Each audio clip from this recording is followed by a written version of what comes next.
Hello everyone and welcome back to my official The GH24 News YouTube channel. Hope you guys are having a wonderful day. Before we begin, hit the subscribe button and give this video a thumbs up.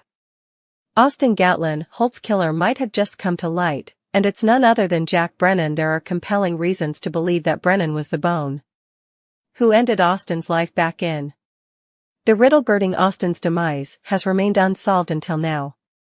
While there were hints that Cyrus Renaud might have had a hand in Austin's fate, it's possible that the show was designedly misleading the followership.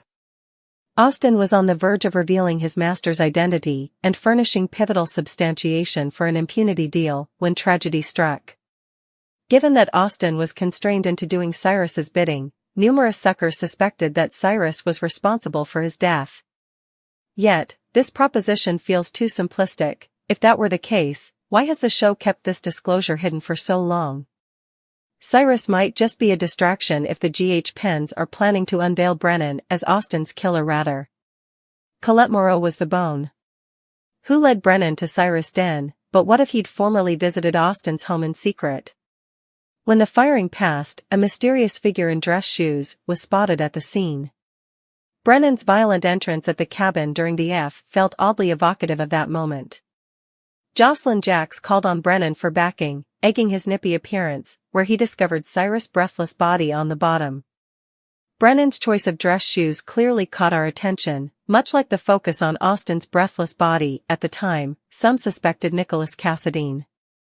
It's clear that Brennan went to extreme measures to relieve himself of Austin, icing that certain secrets would remain buried ever.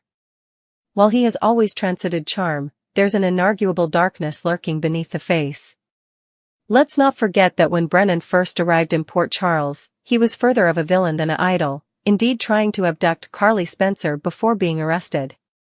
In substance, Brennan is a man who can be relatively dangerous when he sets his mind to it, and he has been adroitly managing a web of dubious schemes from the launch. Brennan's influence over Jocelyn remains strong, as he continues to tutor her with the apparent thing of bringing her into the WSB fold. Known for his cunning and retired dockets, Brennan harbors secrets that have yet to come to light. Our enterprise suggests that one of these mystifications could be linked to Austin's demise, especially if Brennan played a part in it. Will the series soon reveal Brennan as the malefactor behind Austin's death?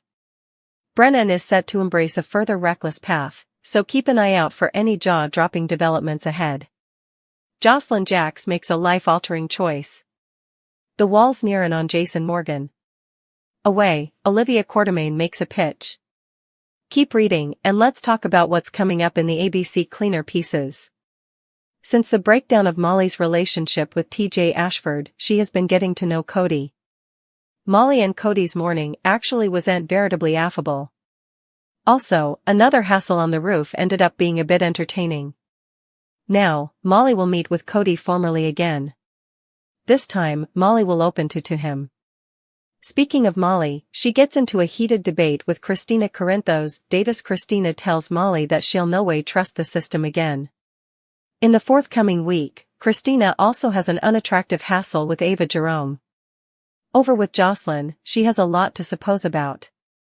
Jocelyn killed Cyrus Renaud in toned defense. Also, Jocelyn called Jack Brennan, who gutted up the mess. Latterly, Brennan asked Jocelyn to join the WSB.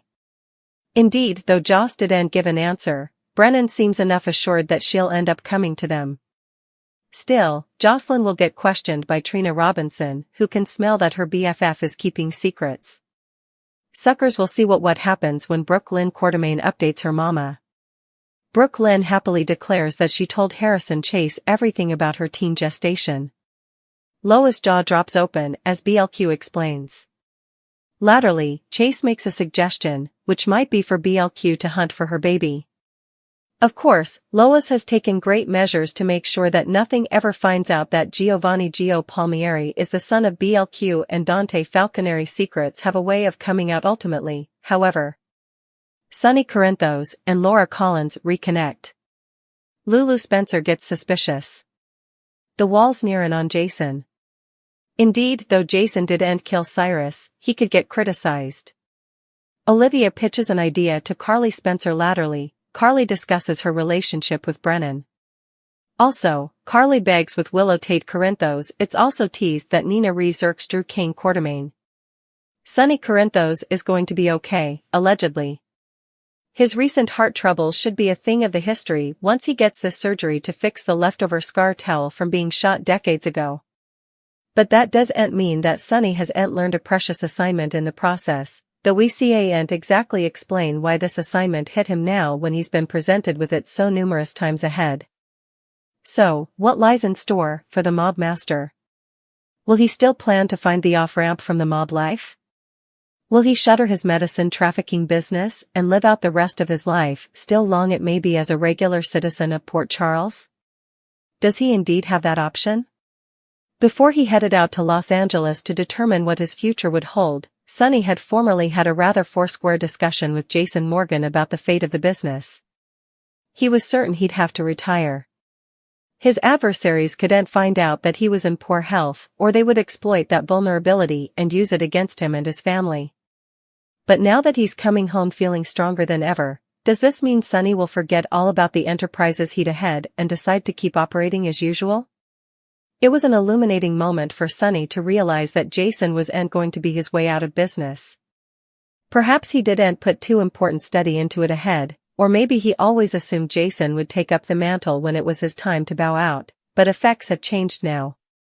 Sam McCall's death left Jason as Danny's sole provider, and he isn't willing to risk venturing him further than his career choice formerly has, nor does he want to risk Danny losing his one remaining parent. However, it'll have to be someone additional entirely, if Sonny passes the arsonist to someone.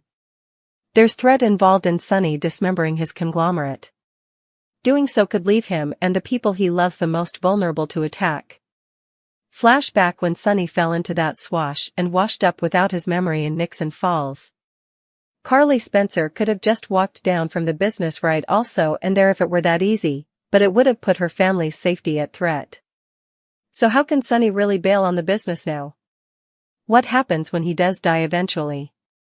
Cyrus Renaud has dropped a stunner that could change everything for Dante Falconeri. He killed Sam McCall because she got in the way of the other murders he was trying hard to carry out. Could this concession eventually give Dante the check he's been pining, paving the way for him to let Lulu Spencer back into his heart? Cyrus Renaud has dropped a stunner that could change everything for Dante Falconeri. He killed Sam McCall because she got in the way of the other murders he was trying hard to carry out. Could this concession eventually give Dante the check he's been pining, paving the way for him to let Lulu Spencer back into his heart? Trina Robinson Laura Collins is spooked, and Lois Cerullo is shocked at Brooke Lynn Chase's true concession. At the PCPD, Anna Devane is on the phone, and she's not happy after chancing no substantiation, no forensics, and Cyrus Renaud's cabin clean as a whoosh. She's suspicious. Indeed, though she knows Jocelyn Jacks had a death warrant for Cyrus, she wouldn't know how to clean up a crime scene. Dante Falconeri was with her at GH and busted down the door of the cabin, Jordan Ashford having gotten the address. The only person Anna knows could have disposed of all substantiation and gutted up a crime scene, saying that Cyrus actually was staying there, is Jason Morgan. Is that who she calls to come in for questioning? Should they be checking the Pine Barrens for Cyrus' body? In the meantime, at Bobby's, Trina is bothered as she watches Jocelyn washing dishes behind the counter. Commodity wrong. Jocelyn looks with solicitude at Trina's questioning, Trina saying, "Commodity's up with you, and it's making me upset." It's presumably just hitting Joss that her silence could mean someone differently could be charged with the crime, although she shot Renaud in tone defense. Indeed, if Trina sweats to calm Jocelyn down, aren't working, her comforting pushes are working on someone. Kai Taylor is nearly differently having lunch with a friend as he tells him Trina is the only reason he's not losing his mind right now. Kai is facing conceivably no way playing football again, which was his chosen career, indeed though Curtis Ashford gave him some hope. Trina asked Curtis to talk to Kai about how he formerly had no stopgap to walk again after catching a pellet meant for Sonny Corinthos. Maybe there's an experimental treatment for Kai as well, eventually down the road, although he's still in inpatient recovery treatment for now. Laura makes no bones about the fact that she's spooked to death of her and Martin Gray's oldest family, Cyrus. She tells Martin that they're not safe if Cyrus is still out there, now mistrustfulness relaying what she said about what Cyrus confessed to Elizabeth Baldwin. Cyrus not only went after Elizabeth and picked Lucky Spencer with the Digitalis-filled hype. His sweats ruined Lulu Spencer's liver as well.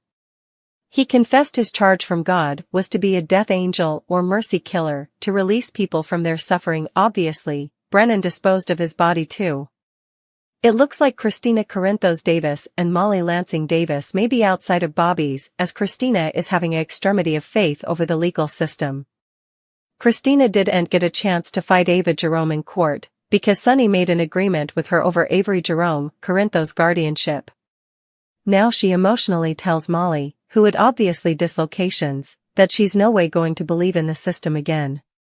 Molly, each too well, knows what happens when Christina has an extremity of any kind. Her face fills with worries about what Christina might do that's outside of the system. Dante, in the meantime, is with the girl's mama, Alexis Davis, and delivering some hard news. Now the PCPD knows, thanks to Elizabeth's evidence of what Cyrus confessed to her before pecking Lucky, that Sam McCall was killed for snooping with his charge. Alexis is also upset as she says to Dante, "Now we need to know why." Dante obviously hasn't gotten to that part yet. Anna had told him in the sanitarium, previous to their going to the cabin to look for Cyrus. Back at the Quartermain manse, Lois' eyes get as wide as goblets as she's obviously in shock and blindsided over Brooke Lynn's true confession. She tells her mama that she told her hubby, Harrison Chase, everything. The family secret of Brooke Lynn's teenage gestation had to be told, but now Chase wants to see if they can find her now grown-up baby.